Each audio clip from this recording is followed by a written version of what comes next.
Hey guys, कैसे हैं आप लोग। स्वागत है आप सभी का पोकेमॉन की एक और न्यू वीडियो में। और जैसे कि आपने थंबनेल पर देखकर आइडिया लगा लिया होगा, आज की वीडियो में हम लोग बात करने वाले टॉप 5 अनसॉल्व पोकेमॉन मिस्ट्रीज के बारे में। तो आज की वीडियो में हम लोग जिन मिस्ट्रीज के बारे में बात करने वाले, हो सकता है एक दो मिस्ट्रीज आपको पता हो, बट उन्हीं मिस्ट्रीज के बारे में हम लोग गहराई से बात करने वाले। तो यस, वीडियो बहुत ही ज़्यादा इंटरेस्टिंग होने वाली है, इसे शुरू से लेकर एंड तक ज़रूर देखना। और अगर अभी तक आपने वीडियो को लाइक नहीं किया तो वीडियो को लाइक कर दीजिए, और चैनल पर पहली बार आए तो सब्सक्राइब कर लीजिए और इस घंटे को ऑल पे सेट कर दीजिए, ताकि ऐसे इंटरेस्टिंग वीडियोस आपको फ्यूचर में भी देखने को मिलते रहे। और हमेशा की तरह ज़्यादा इन्फॉर्मेशन के लिए आप हमें हमारे सोशल मीडिया यानी कि इंस्टाग्राम पर फॉलो कर सकते हैं, link in description. So without wasting time, चले अपनी वीडियो को शुरू करते हैं। Let's begin.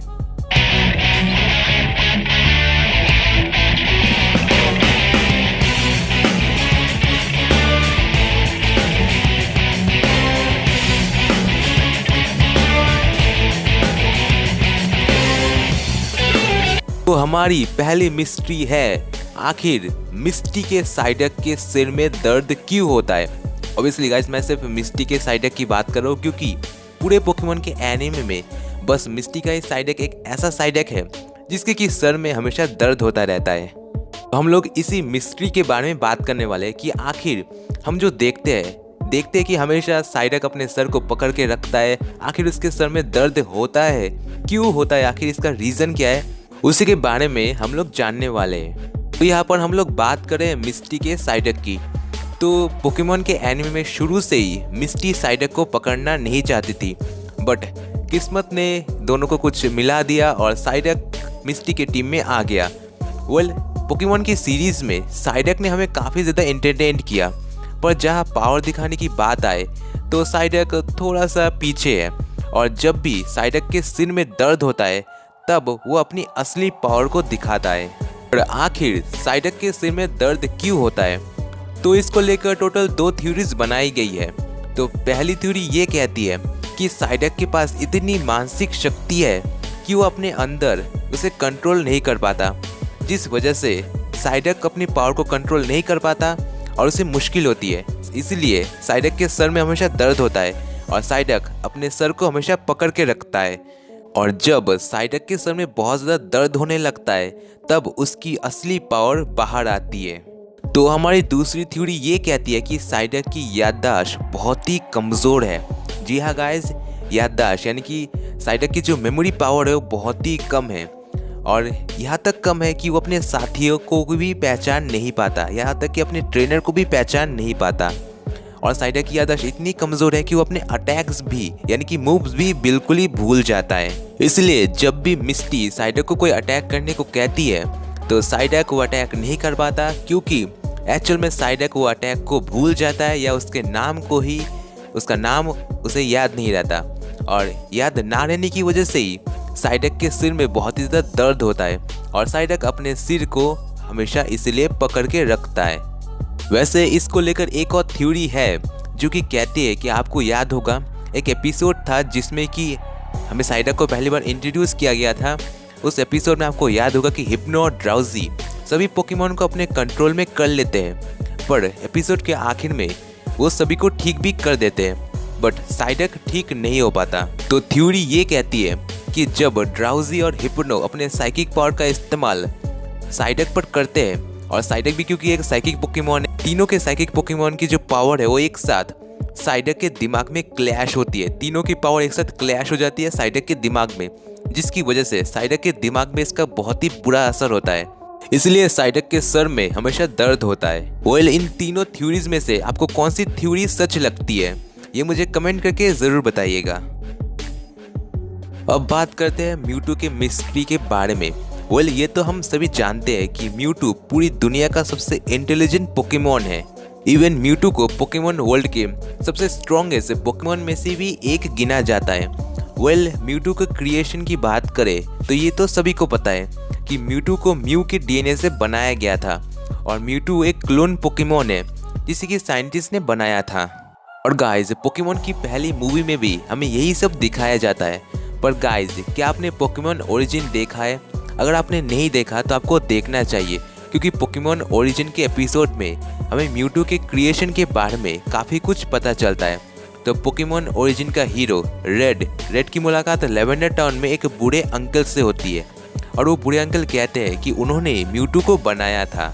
बूढ़े अंकल कहते हैं कि वो एक पहले साइंटिस्ट हुआ करते थे और उनके पास अपनी एक पूरी टीम थी और उनका मकसद था पूरी दुनिया का सबसे पावरफुल पोकेमॉन बनाना, जिसके लिए उन्होंने म्यू के डीएनए को चुना और फिर म्यू की डीएनए को लेकर उन्होंने काफ़ी सालों तक रिसर्च की और काफ़ी सारे एक्सपेरिमेंट भी किए, जिसके बाद फाइनली बना म्यूटू। पर उनका अंदाज़ा बिल्कुल ही गलत था। क्रिएशन के बाद म्यूटू को लगा कि सभी इंसान उसके दुश्मन हैं। इसी वजह से उस लैब को म्यूटू ने पूरी तरह से तबाह कर दिया अपने साइकिक पावर की मदद से। बूढ़े अंकल ये भी कहते हैं कि सारे टीम में मेंबर में से सिर्फ मैं ही बच पाया, बाकी के जितने मेंबर्स थे और साइंटिस्ट थे वो सभी मारे गए। खैर इसके बाद क्या हुआ तो हम सभी जानते ही है। रेड म्यूटू को ढूंढने जाता है। रेड और चार्जार्ड मिलकर म्यूटू का सामना करते हैं और आखिर में रेड म्यूटू को पकड़ लेता है। खैर कहानी तो यहाँ पर खत्म हो गई, पर यहाँ पर हमें एक मिस्ट्री पता चली, यानी कि एक मिस्ट्री अनसॉल्व हुई कि आखिर उस साइंटिस्ट में से कितने साइंटिस्ट बच पाए या म्यूटू को क्रिएशन जो किया था वो किन्होंने किया था। तो हमारी अगली मिस्ट्री है कि आखिर चार्जार्ड ऐश से नफरत क्यों करता था, इसका रीज़न क्या है। तो इसका रीज़न जानने के लिए हमें शुरू से शुरू करना होगा। तो थोड़ा फास्ट ओवर करते हैं। ऐश, मिस्टी और ब्रॉक सफ़र कर रहे होते हैं, तभी उनकी मुलाकात होती है चार्मेंडर से। चार्मेंडर को उसके ट्रेनर ने छोड़ दिया क्योंकि उस ट्रेनर को लगा कि चार्मेंडर बहुत ही कमज़ोर पोकेमॉन है। इसके बाद चार्मेंडर ऐश की टीम को ज्वाइन कर लेता है। पूरे पोकेमॉन के एनिमे में ऐश और चार्मेंडर की दोस्ती काफ़ी अच्छी होती है।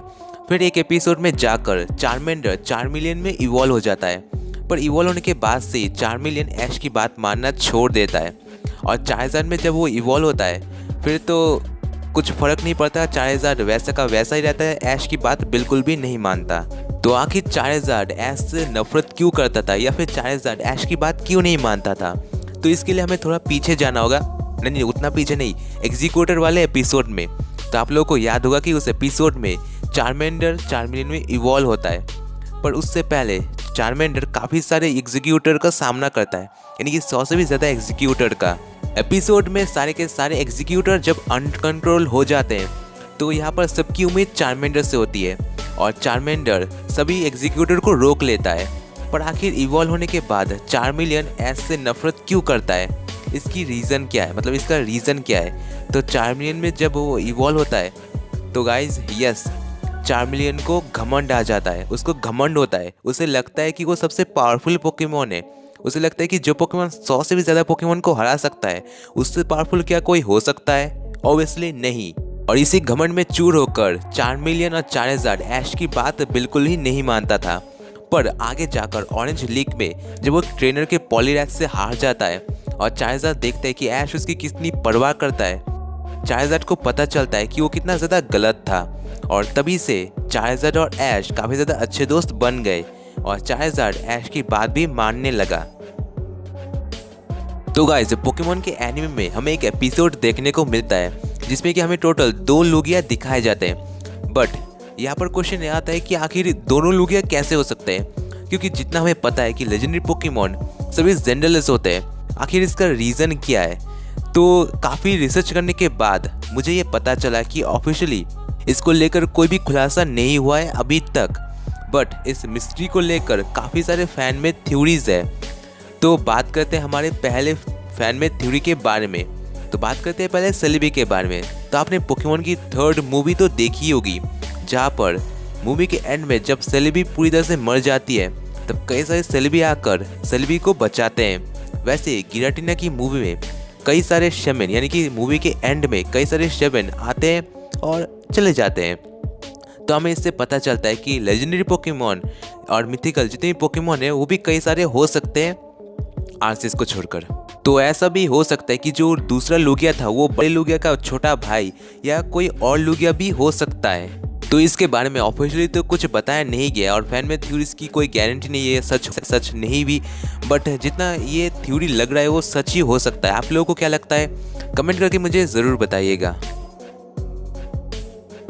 तो गाइज आप लोगों को पता होगा कि क्यूबन के बारे में ये कहा जाता है कि अपनी मॉम के डेथ होने के बाद क्यूबन अपनी मॉम की स्कल को पहन लेता है और ऐसा उसके पोकेडेक्स एंट्री में भी लिखा हुआ है। लेकिन क्या इसका ये मतलब है दुनिया के सारे पोकेमॉन के यानी कि क्यूबन के जितने मॉम है वो सब मर गई? वेल ये बात थोड़ी अटपटी और थोड़ी हजम ना होने वाली है। तो सबसे बड़ी जो बात है वो है पोकेमॉन ओरिजिन में। तो पोकेमॉन ओरिजिन के एक एपिसोड में हमें एक क्यूबॉन देखने को मिलता है जो कि अपनी मम्मी यानी कि मैरोएक के साथ होती है और तब भी क्यूबन ने स्कल पहना हुआ था। तो बात कुछ समझ में नहीं आ रही है, थोड़ी अटपटी है, सर के ऊपर से जा रही है। तो यहाँ पर तो क्यूबन की मॉम जिंदा है, फिर वाला क्यूबन ने किसका स्कल पहना है? वेल ये एक बहुत बड़ी मिस्ट्री है गाइस जो कि अभी तक अनसॉल्व है। वेल इस बारे में आप लोगों को क्या लगता है कमेंट करके मुझे ज़रूर बताइएगा। और मैंने इसे नंबर 1 पर इसलिए रखा है क्योंकि ये अनसॉल्व है, अभी तक सॉल्व नहीं हुआ है। तो गाइज आज के लिए बस इतना ही। होप करता आपको वीडियो पसंद आई होगी। वीडियो पसंद आया तो वीडियो को ज़रूर से एक लाइक कर देना। मैंने कुछ अलग करने की कोशिश की है बट होप करता आप लोगों को पसंद आया होगा। अगर ऐसी वीडियोस आप चाहते तो मुझे कमेंट करके आप मुझे न्यू वीडियो सजेस्ट कर सकते हैं। एंड इंस्टाग्राम पर फॉलो नहीं किया तो जा के फॉलो कर लीजिएगा। वीडियो को लाइक नहीं किया वीडियो को लाइक कर दीजिए। चैनल पर पहली बार आए तो सब्सक्राइब कर लीजिए। मिलते हैं किसी नेक्स्ट एंड एक्साइटिंग वीडियो में, तब तक के लिए नमस्ते, खुदा हाफिज़, सागर प्रणाम।